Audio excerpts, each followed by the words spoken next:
लड़कियों के पीछे डंडे घुसाए जा रहे हैं, उनके सीने खोले जा रहे हैं। ये पैलेट गन क्या है, एक कारतूस में से 80-90 छर्रे निकल के आपके जिस्म में लगते हैं जी। तो उसमें ये था कि आप मरेंगे नहीं, लेकिन आप सारी जिंदगी अंधे तो होना ही है। उसके बाद सारे जिस्म के अंदर आप इलाज कराते कराते जख्म पड़ जाएंगे, आप मर ही जाएंगे, आप अपंग हो जाएंगे। सारी की सारी जो आज कॉकरोच की लीडरशिप है वो भाग भी जाए, गद्दारी भी कर दे, तब भी लोग लड़ेंगे। ये लोग जो अपने परिवारों के, अपनी पत्नियों के सगे नहीं हुए, वो किसके सगे हो सकते हैं जनाब? ना कोई भड़काऊ नारा लगा रहे थे, ना कोई हिंसा कर रहे थे, ना किसी को तमाचा मार रहे थे, ना किसी को गाली बक रहे थे। ਇਸ ਵਕਤ ਦੇਸ਼ ਦੇ ਵਿੱਚ ਵਿਦਿਆਰਥੀਆਂ ਦੇ ਵੱਡੇ ਅੰਦੋਲਨ ਹੋ ਰਹੇ ਨੇ। ਪੂਰੇ ਦੇਸ਼ ਦੇ ਵਿਦਿਆਰਥੀ ਨੀਟ ਪੇਪਰ ਲੀਕ ਨੂੰ ਲੈ ਕੇ ਜੌਬਸ ਨਾ ਹੋਣ ਕਰਕੇ ਬਹੁਤ ਪਰੇਸ਼ਾਨ ਨੇ ਤੇ ਉਹ ਸੜਕਾਂ ਤੇ ਨੇ। ਖਾਸ ਕਰਕੇ ਦਿੱਲੀ ਦਾ ਜੰਤਰ ਮੰਤਰ ਇੱਕ ਬਹੁਤ ਵੱਡਾ ਕੇਂਦਰ ਬਣਿਆ ਹੋਇਆ, ਜਿੱਥੇ ਕਿ ਸੈਂਟਰ ਪੁਆਇੰਟ ਦੇ ਵਿੱਚ ਕਾਕਰੋਚ ਜਨਤਾ ਪਾਰਟੀ ਵੀ ਹੈ। ਪਿਛਲੇ ਦਿਨ ਉਹਨਾਂ ਨੇ ਸੰਸਦ ਮਾਰਚ ਕੀਤਾ ਤੇ ਬਹੁਤ ਜ਼ਿਆਦਾ ਪੁਲਿਸ ਨੇ ਲਾਠੀਚਾਰਜ ਕੀਤਾ, ਬਹੁਤ ਜ਼ਿਆਦਾ ਵਿਦਿਆਰਥੀਆਂ ਦੇ ਸੱਟਾਂ ਵੱਜੀਆਂ ਨੇ, ਗੰਭੀਰ ਸੱਟਾਂ ਵੱਜੀਆਂ ਨੇ। ਪੈਲਟ ਗਨਸ ਦੇ ਯੂਜ਼ ਦੀ ਵੀ ਗੱਲ ਜਿਹੜੀ ਆ ਉਹ ਆ ਰਹੀ ਆ। ਆਪਾਂ ਇਸ ਬਾਰੇ ਚਰਚਾ ਕਰਾਂਗੇ। ਸਾਡੇ ਨਾਲ ਸ਼ਮਸੁਲ ਇਸਲਾਮ ਜੀ ਨੇ, ਦੇਸ਼ ਦੇ ਵੱਡੇ चिंतक ने, स्कॉलर ने, थिएटर आर्टिस्ट ने। अपना गलबात करांगे। शमसुल जी, सबसे पहले तो धन्यवाद, आपने समय दिया। जो सबसे गंभीर बात अभी जो निकल के सामने आ रही है, 20 तारीख को संसद मार्च करती है सीजेपी, नौजवान आते हैं बड़ी गिनती में, पैलेट गन्स का इस्तेमाल होने लगा है, ये कितना गंभीर है? ये पैलेट गन की जो आप बात कर रहे हैं, ये बहुत ही गंभीर मामला है। और हमारे जो सुनने वाले हैं वो थोड़ा सा ये पैलेट गन क्या है, जरा इसके बारे में कुछ जानकारी लेना जरूरी है जी। वो ये है कि जब इजराइल ने गजा में फिलिस्तीनियों का कत्लेआम शुरू किया तो ये सारी दुनिया में बहुत हंगामा हुआ, यूनाइटेड नेशंस ने बहुत प्रस्ताव पास किए।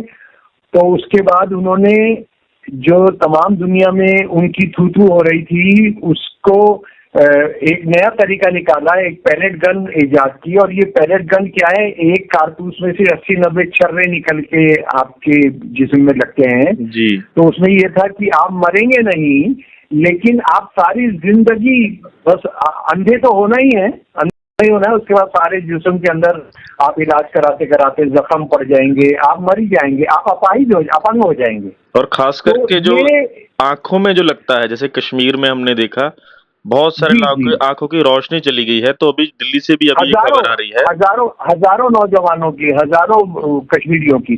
और इसको उन्होंने एक वक्त में, एक दिन किसान आंदोलन के खिलाफ भी इस्तेमाल किया थी, लेकिन उसमें इतना हंगामा हुआ, ये वहां से फिर हटा दिया उन्होंने जी।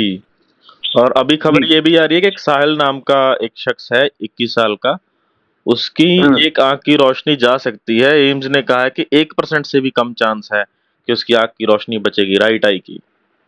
ये नहीं, वो तो बचेगा नहीं। बात यह है कि इस वक्त में बदकिस्मती से डॉक्टर भी अपना जो उन्होंने शपथ ली है कि वो मरीज का देखभाल करेंगे, वो उसके बारे में कुछ बोल नहीं रहे। लेकिन ये सच है कि ये अरशद या इरशाद नाम का जो बच्चा है, जी जी, ये और उसके अलावा बहुत लोगों के हुआ है, ये बहुत लोगों के हुआ है। जी जी। और एक आउटलुक मैगजीन के रिपोर्टर के साथ भी ऐसा उन्होंने बताया है। लेकिन दिल्ली पुलिस इसको या दिल्ली प्रशासन जो है, सरकार जो इसको नकार रही है कि कोई पैलेट गन का इस्तेमाल नहीं हुआ है। नहीं, ये मतलब वो तो उन्होंने करना ही है, लेकिन बात यह ना, देखिए ये आरएसएस के जो गुंडों की सरकार है, ये उसमें एक बात तय है कि वो सूरज निकल रहा है, इसको भी डिनाई करते हैं कि सूरज नहीं निकल रहा है। उन्होंने कह दिया है, इनके बाबा ने, मोदी ने कह दिया है तो निकलेगा नहीं। और दूसरी बात साहिल भाई, एक बहुत इंपॉर्टेंट बात यह है कि जो बच्चे हैं लाखों की तादाद में ये ना कोई भड़काऊ नारा लगा रहे थे, ना कोई हिंसा कर रहे थे, ना किसी को तमाचा मार रहे थे, ना किसी को गाली बक रहे थे, है ना। ऐसे शांतिपूर्ण एक नौजवानों के, मतलब मैं इसको नौजवान इसलिए कह रहा हूँ, इसका मतलब ये नहीं कि और उम्र के लोग इसमें शामिल नहीं थे। ये ये हमारे आधुनिक भारत के इतिहास के सबसे बड़े मोबिलाइजेशन में से है इंसाफ के लिए, जुर्म के खिलाफ। जी, तो आप इसको भी अगर बख्शेंगे नहीं, और इसका मतलब ये है कि सरकार कह रही है कि नहीं पैलेट गन नहीं थे, तो इसका मतलब है कि आपका कोई कंट्रोल आर्म फोर्सेस पर खत्म हो गया, आपका कंट्रोल। इतनी बर्बरता क्यों दिखाई जा रही है? आपको क्या लगता है देश भर में जहां भी ये प्रोटेस्ट हो रहे हैं, बहुत ज्यादा क्रूरता के साथ उनको दबाया जा रहा है? ये आपको लग रहा है कि ये क्रूरता, ये पुलिस एक्शन, उनका जो दबाव है, उनकी यूज ऑफ फोर्स है, वो बढ़ रही है? नहीं, वो असल में अभी तक माइनॉरिटीज और वर्किंग क्लास इसका शिकार हो रही थी ना। पर लेकिन ये सच था कि हम सब जानते थे पिछले 12 साल से बता रहे हैं कि ये सबका नंबर आएगा, इसमें सबका नंबर आएगा, और वो आना ही है। बात यह है कि ये हिंदू मुसलमान इसलिए कर रहे हैं क्योंकि ये 80% इस देश की जो आबादी हिंदू है उसके लिए कुछ नहीं करना चाहते हैं। इन्होंने देश को बेच देना है, बेच दिया है इन्होंने कॉर्पोरेट हाउसेस को, और अमेरिका के हाथों और इजराइल के हाथों। तो ये वक्त आना ही था। और अगर हम देखें जो सीजेपी की मूवमेंट है, लोग बड़ी गिनती में आ रहे हैं, लोगों ने लंगर भी लगाने शुरू कर दिए हैं, धरने को सस्टेन करने की लोग पूरी कोशिश कर रहे हैं। लेकिन क्या आपको लगता है कि सीजेपी में या अभिजीत दीप के और इन सबकी लीडरशिप में इतना विजन है कि ये इस मूवमेंट को किसी पॉजिटिव नोट पर ले जाएंगे, उस पर ले जाएंगे कि कुछ हासिल कर पाएंगे? नहीं, वो जाएगा ही। देखिए, ये मोदी और अमित शाह की ये जो गैंग है, इसने देश को जिस जगह पहुंचा दिया है ना, उसमें कोई भी विरोध एक पॉजिटिव चीज है। अच्छा, ये कहाँ जाकर खत्म होगा? ये हम छोड़ दें आर्म चेयर प्रोफेसर के लिए।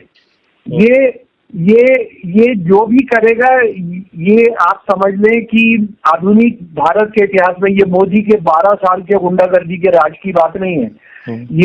ये आधुनिक इतिहास में इससे बड़ा मोबिलाइजेशन नहीं है, इससे बड़ा मोबिलाइजेशन नहीं हुआ जिसमें क्रॉस सेक्शन ऑफ पीपल एक ऐसी मांग के लिए जिससे सारा फ्यूचर डिपेंड करता है, हमारी जो जनरेशन है, यंग जनरेशन है, तो उसके लिए लड़ाई लड़े, और ब्रॉड सेक्शन साथ में आ रहे हैं। जी बिल्कुल। तो वो जो है, ये यानी मान लीजिए इसमें से जीत के भाग जाए, या वो जो अपना लद्दाख वाले हैं वो चले जाएं, वो उससे कोई फर्क नहीं पड़ेगा। और दुनिया का इतिहास इस बात का गवाह है कि लोग संघर्ष में जो सबक सीख लेते हैं, जो लेसन्स लर्न करते हैं, वो कभी भी अनलर्न नहीं होते हैं। तो अभी आपको क्या लगता है कि जो ये डिमांड है धर्मेंद्र प्रधान के इस्तीफे की, अभी कितना और मोबिलाइजेशन आपको लगता है कि और होना चाहिए? किस तरीके से जो जेनजी है जो इस प्रोटेस्ट को ज्यादा इसमें लीड कर रहे हैं, ताकि इस प्रोटेस्ट को और ज्यादा ब्रॉड बनाया जा सके?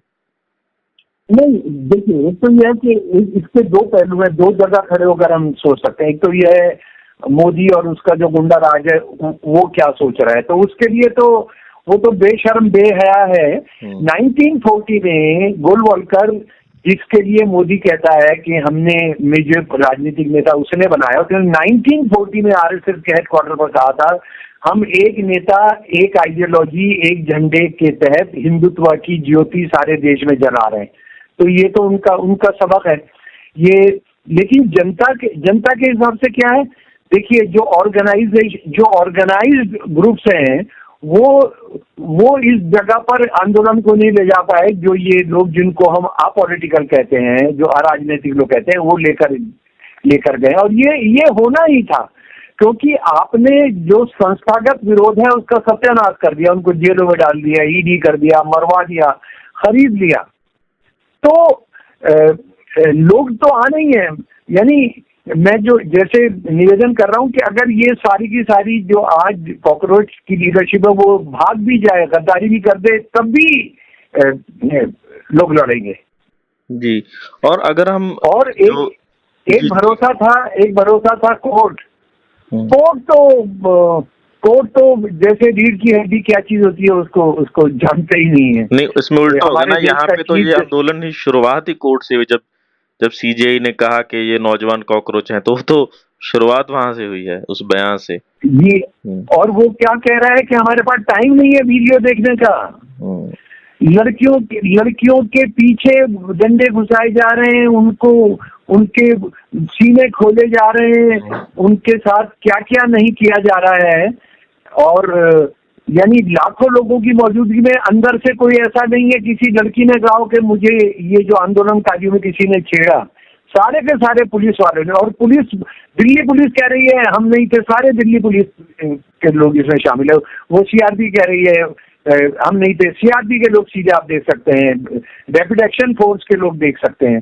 तो ये तो इन्होंने जो किया असल में भारत की, हमारे देश की जो बच्ची है उनका चीरहरण कर रहे हैं जी। और ऑपोजिशन पार्टीज का आप उसका क्या रोल देखते हैं? जैसे कांग्रेस ने भी किया, अखिलेश यादव भी आए, आम आदमी पार्टी भी जो है इसमें आगे बढ़कर अरविंद केजरीवाल खुद आगे आ रहे हैं। क्या आपको लगता है कि उनके आने से भी प्रेशर बढ़ रहा है? क्योंकि नरेंद्र मोदी ने बयान भी दिया है। आम आदमी पार्टी से तो जितना चाहिए, आम आदमी पार्टी तो ये क्या है हम सब जानते हैं। पर बात यह है कि एक चीज को हमको, आपका कांग्रेस से कितना झगड़ा हो, मैंने भी कांग्रेस के हाथों बहुत सफर किया है, लेकिन ये है कि ये नौजवानों का जो अंधकार वाला भविष्य है उसको लेकर ये राहुल गांधी ने जो सवाल उठाए थे, वो उसने असल में सारे देश का ध्यान कराया कि देखिए कौन लोग लड़ेंगे, कौन वर्किंग क्लास नहीं लड़ पा रही है। किसान आंदोलन ने एक जगह बनाई, किसान आंदोलन ने पहली बार मोदी को डिफीट किया, उसको भी किस तरह से उन्होंने एक जलेबी के अंदर घुमा दिया। और लेकिन ये नौजवान आएंगे और नौजवान लड़ेंगे, तो ये बिल्कुल जो है राहुल ने इतिहास में जो कांग्रेस ने जो गलतियां की हैं, जो जुर्म किए हैं, ये उसका प्रायश्चित भी है, उसका बदला भी है। तो मुझे लग रहा है कि ये जो सवाल उठाया जा रहा है कि वो कांग्रेस ने अलग से कैसे कर दिया, तो कांग्रेस अलग से एक पॉलिटिकल पार्टी है और वो अपना तय कर सकती है।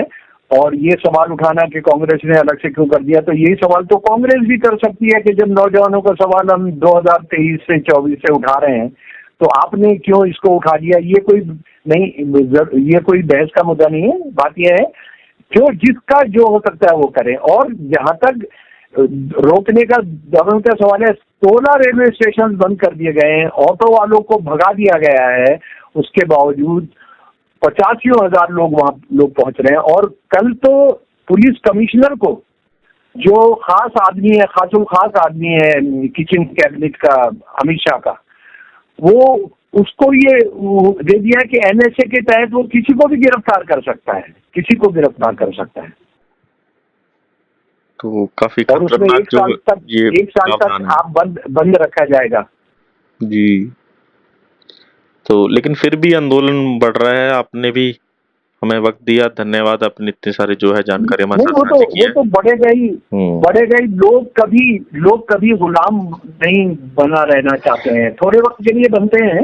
हिंदू मुसलमान करते हैं, लेकिन ये हिंदुओं को कितना प्यार करते हैं वो तो आपने 20, 21, 22 कल रात तक देखा है। राम मंदिर में आपने देखा है, ये लोग जो अपने परिवारों के, अपनी पत्नियों के सगे नहीं हुए, वो किसके सगे हो सकते हैं जनाब। थैंक यू भाई। जी थैंक यू, शुक्रिया सर। इसका कोई लिंक हो तो भेजिएगा। जी मैं आपको जरूर लिंक शेयर करूंगा जी। धन्यवाद।